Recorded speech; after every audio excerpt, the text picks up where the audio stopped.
So the CAR-PRISM trial is looking at use of cilta-cel, which is an anti-BCMA CAR T-cell therapy in patients with high-risk smoldering myeloma.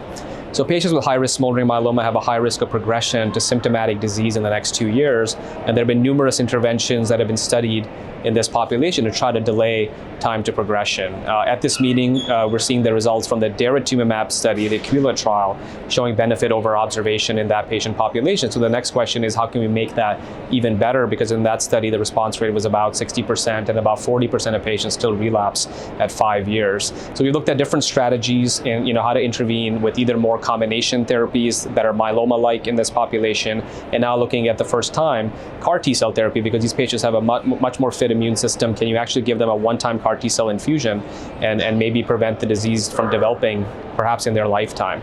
So the CAR-PRISM trial is looking at cilta-cel for these patients with high-risk smoldering myeloma. This is the report of the first 6 patients treated on this trial, which is part of the safety run-in. We studied 2 different doses. We studied a 0.5 dose and a 0.75 dose, which is the standard dose for CAR T-cell therapy for cilta-cel. There were no dose-limiting toxicities noted in either of those 2 dosing cohorts, and the expansion is phase of the trial is currently ongoing. Patients had expected toxicities with this CAR T-cell product. We did see CRS, but no grade 3 or greater CRS was observed in this trial.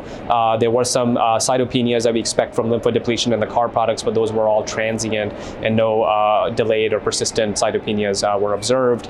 At this time, we had 1 patient in the part of the safety run-in that developed a transient Bell's palsy that resolved within 2 weeks. And again, these are some of the side effects from these therapies that we know about with CAR T-cells, particularly with cilta-cel.